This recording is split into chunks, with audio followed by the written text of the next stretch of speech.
Hey everyone, it's Grace and welcome back to my channel. So today I'll finally be reviewing the Vice Duo Finish Foundations. Sobrang gustong-gusto ko agad i-upload to, but if you're new to my channel, I test my foundations, concealer, foundation, powder foundations, anything that I put on my face, lalo base makeup. I do test it for minimum of 2 weeks, maximum of 2 months. So I've been using this for closing to 2 weeks now. Hindi ko siya napigilan, but I've been literally using it every single day. So yeah, medyo concrete na yung thoughts ko about this Duo Finish Foundation. So yeah, if you guys want to know my thoughts about the Vice Duo Finish Foundations, then please keep on watching. But please don't forget to click the subscribe button down below. Don't forget to give this video a thumbs up, and I'll see you guys, or no, let's get on to it. So, tatlong shades kinuha ko kasi hindi ko alam kung anong shade to. They didn't come in a box or kahit ano, nakaseal lang siya. So, dalawang shades yung kinuha ko para sa sarili ko just because I wasn't really sure. I got their second shade, Chesa, tapos, and Putinamez. So, these are 245 pesos. And super excited ako dito. This one is oil control, buildable, and blurring. It's US dermatologist tested. It has an SPF of 25, and it's paraben free, cruelty free, and it's a vegan. And 24 months siya from the time you open it. So yeah, I actually really like the packaging.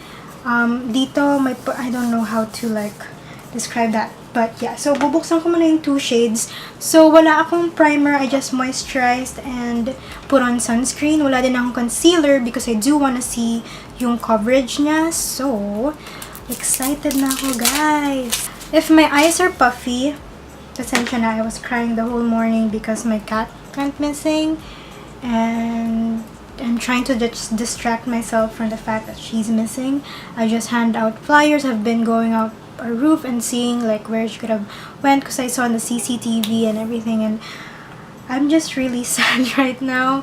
So didistract talaga sarili ko. So anyways, this is the shade Chesa, and ganito yung itsura niya. Ooh, magandang mirror.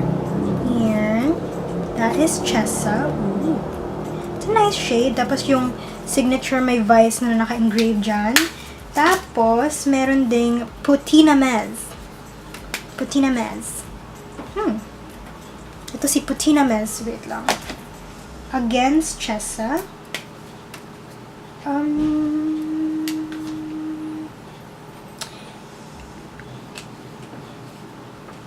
Nakikita nyo ba yung difference? Hindi ko makita yung difference, mumsh. So, ito swatch ko muna yung Chesa. Oh, the powder is super smooth. Okay, ito yung Chesa. Okay. Yan yung Chesa. I'm confused Wait lang. That's Chesa. This is Putinamez. Ayan. Okay, so I don't know. Okay. Ayan, si Putinamez. Blend natin palayo si Chesa. Okay, makikita ko na ng very slight yung difference nila. So, hindi ko alam. Then, next, I also decided to get the darkest shade because gusto kong makita kung gaano siya ka-dark talaga. Kasi, sobrang bago to sa local scene, yung may dark foundation shade. So, I have it in the shade Flawless. Okay. Ooh! Yan, ang dark. Ayan, ang dark, guys. Thank you, Vice. Thank you. Okay. So, ayan, si Flawless. Whoops. Ooh. Ayan talaga, dark talaga siya. Thank God. Hindi yung nag-pretend dark lang siya. Okay. So, gagamitin ko muna yung Chesa. Let's see. Super smooth ng powder though. So, ito yung Chesa. That is Chesa. This is Putinamez.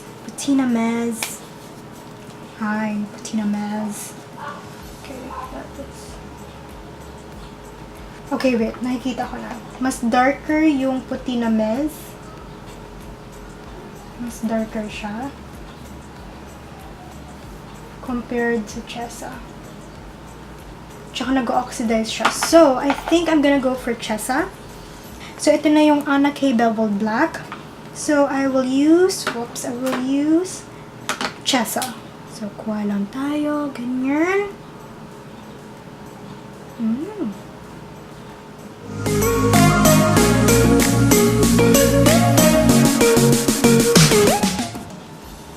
Actually, sobrang perfect match yung Chesa.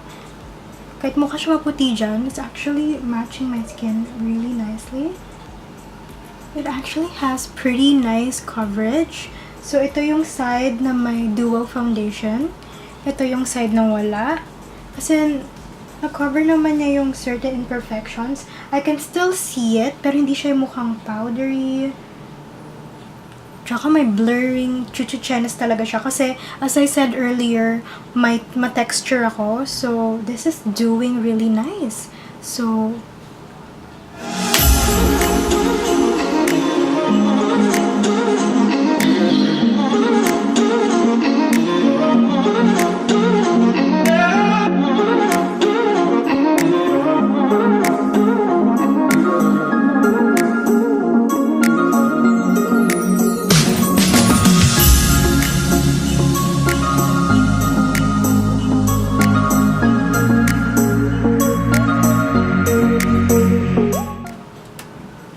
okay, so that's my full face done. Super natural looking niya. I can still see my imperfections, pero pwede na siyang for like a daily wear. Tsaka hindi talaga siya nagkikling sa dry patches. Hindi niya na-accentuate, which sobrang ganda nun, guys. So, I wanna see if may pwede pa tong i-level up. Tingnan natin kung buildable talaga siya. So, try natin kung maabot talaga siya sa full coverage. So,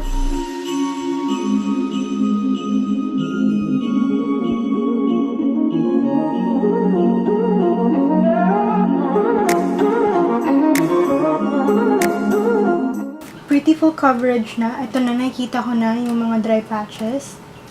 Medyo na-accentuate niya na yung dry patches. Pero like, hindi ganun kalala. I've been using this new skincare item na medyo medyo napipil yung skin ko. Pero ayan na, nakikita ko na yung pag-accentuate sa dry patches.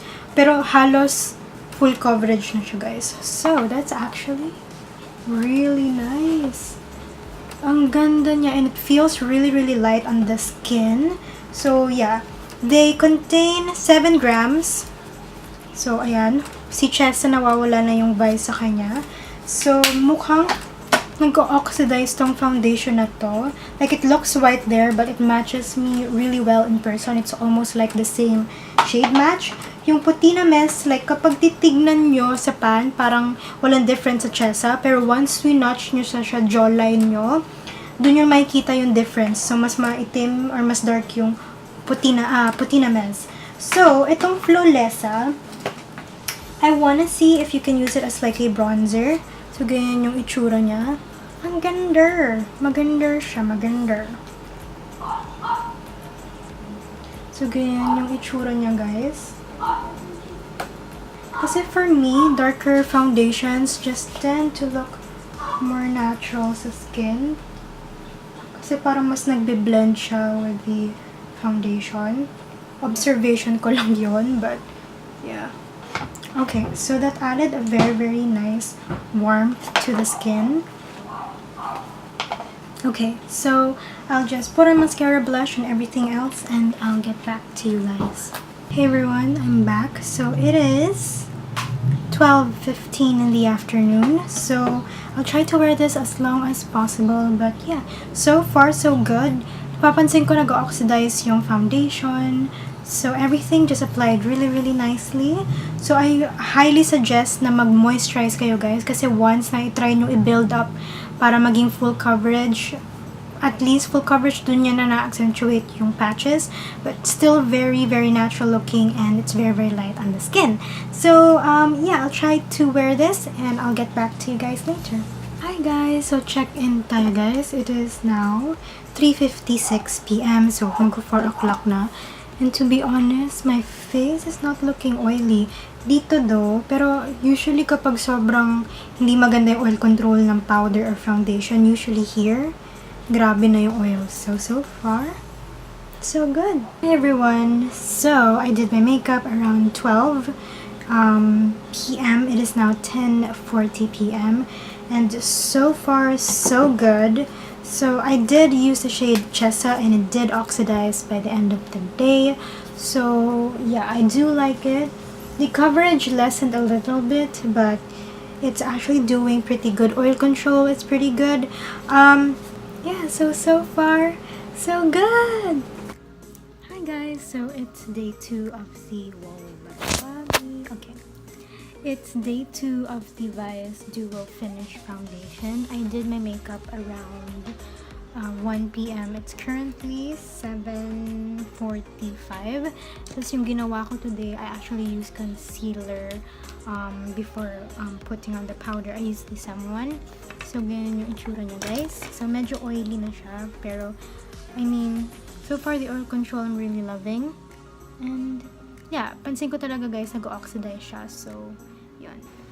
Hi guys! So today, guys, kasi sobrang oily na ng skin ko. I did my makeup around 3 o'clock p.m. It is now 9 something. Anong oras na ba? Or 8 something. Hold on, I don't have my... Oh, it's 9:08 p.m. So medyo oily na siya because sobrang init today guys. Sobra as in ang tindi ng init ngayong araw. So yun. And I also baked. So I was in the kitchen. So I wanna see kung how much oil. This is definitely a lot oilier. Tapos ang ginawa ko today guys, gumamit ako ng foundation. Like lip... I used the Peri Pera Ink Lasting Cover Foundation. Tapos ginamit ko yung Vice Duo Finish Foundation. So yung shade na ginamit ko sa Vice is yung Putinamez. Kasi light to. So, nag-oxidize yung foundation. Yung skin ko, guys, medyo halo ng pawis at oil. So,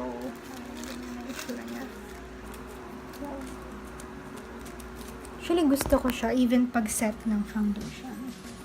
Kasi super buildable siya as a powder. Okay, so I have 2 shades here. I mean, I have 3 shades. The shade that I use kapag I'll be using it on its own, kasi napansin ko dito sa Duo Foundation na to, nag-oxidize siya.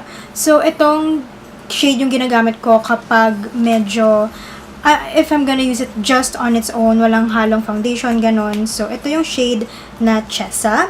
Kaya yung itsura niya, which is their second lightest shade. Tapos, kapag on top of foundation naman, like, I've used this on top of the Loreal, Fresh Wear Foundation. I also use it on top of the Peri Pera Ink Lasting Cover Foundation. Kasi both of them, they're a shade lighter than my skin because my skin tends to oxidize. So, medyo mas binabalance niya. So, ito yung shade na ginagamit ko on top of liquid foundations, which is Putinamez. Yung isang shade na meron ako is yung Flawlessa, which is their darkest shade. So, ganyan yung itsura. Yeah, so, if I want like a natural contour, ito ginagamit ko. Binili ko siya because I really wanted to see kung talagang dark siya. Of course, I'm not dark skin, hindi ako morena. So, syempre, I cannot fully vouch kung talagang na-fulfill niya yon. Kung gusto niyo ng ganun, panoorin niyo si John Ray's life here on YouTube. As in, favorite ko siya. So, yun. So, these Vice Duo Finish Foundations have 7 grams of product and 245 siya. Actually, kung i-compare nyo siya sa ibang powder foundations, medyo mas konti siya. Like, yung Maybelline Fit Me powder foundation has 9 grams and this one is 399 pesos. Yung isa, yung Detail Makeover Superior Cover 2-Way Cake Foundation is 10 grams. So, yung superior, nako, hindi makasalita. Yung Detail, yung pinaka madami. So, this one is 7 grams. So, it's up to you yun. Kasi 245 lang naman siya. Pero, ayun, just saying na mas konti siya compared sa the usual powder foundations. So, tatlo yung kiniklaim nila dito sa likod. It's oil control, buildable, and blurring. So, ginamit ko to on its own, on top of concealer, on top of foundation, and I love how it wears. First, buildable. Yes, super buildable siya. That's why I love setting my foundation with it. Usually, kapag gumagamit ako ng powder foundation, guys, nagmumukha siyang cakey kasi right off the bat, sobrang pigmented, sobrang matindi yung coverage ng powder foundation. So, ito, very forgiving. You can go from sheer coverage to almost full coverage. Hindi yung super duper full, pero malapit na. Napansin ko lang kasi pag super duper, like, itodo niyo yung full coverage niya, medyo na-accentuate niya na yung dry patches. Pero, matagal ka bago makarating doon. So, super ganda niya, super buildable. So, I've been using this to set my foundation. Usually, ayoko gumagamit ng mga powder foundation kasi gusto ko sheer lang. I like a loose powder, a pressed powder. Ito, na-convert ako dito kasi sobrang ganda, as in super buildable. Next is oil control. Oil control. I love two-way cake foundations. I love powder foundations. Pero yung number one issue ko sa kanila, guys, hindi maganda ang oil control nila. Ito, super ganda. And guys, alam niyo naman sobrang init ngayon dito sa Pilipinas. So, talagang nakokontrol niya yung oil. As in, kahit alam mo yung akala mo, ay grabe, lusaw na yung makeup mo. Pagtingin mo sa mirror, guys, hindi pa lusaw. As in, oily na siya, pero hindi siya yung sobrang oily. Considering na sobrang init ngayon. As in, nananampal yung init ngayon. So, yeah, blurring. I feel like, the time that I was using this one, hindi talaga ako gumagamit ng primer na may blurring properties and stuff like that. And feeling ko na blur niya talaga yung face ko. Hindi naman yung sobrang like blur. Pero parang na-minimize niya yung texture. Even if na powder siya, as I said, matagal bago makarating sa point na sobrang na-accentuate niya yung dry patches. Because when I use other powder foundations, guys, mabilis niya ma-achieve yun kasi you're trying to layer it up. So this one, kahit nakailang layer ka na, nabablur niya pa rin and without accentuating and clinging dun sa dry patches. So, super love this kasi it's such a versatile powder. Pinaka-love ko dito is yung oil control at yung buildableness niya. Kasi parang hirap makuha yun ngayon. So, super happy. So, lately, ito lang yung dinadala ko. Tapos may foundation na ako. So, for days na alam kong, okay, ayaw ko liquid foundation, ito lang gagamitin ko. Then, I would use a damp sponge para mas may control ako sa coverage, tsaka mas may coverage siya. Ito, tapos sabi ko, pag gusto mag-liquid foundation, ito na rin yung gagamitin kong pang-setting kasi super ganda ng oil control niya. Of course, 8 shades, hindi naman magkikater sa lahat yun. But I like the fact na 8 shades siya coming from a local brand kasi bihira yon, and my dark shade siya which is flawless. So feeling ko that's completely breaking all the barriers na matagal na nandito sa local scene, like sa Philippine cosmetic industry. So congratulations for Vice for that. I'm sure she's gonna work on other shades, especially to fill in the gaps na maybe sa undertone na to, kulang to, or it needs a deeper shade, or it needs something more yellow toned or more neutral undertones. I'm sure she'll get there. So this is a good start. So yun lang. Plus, it has an SPF of 25, but don't purely rely on that.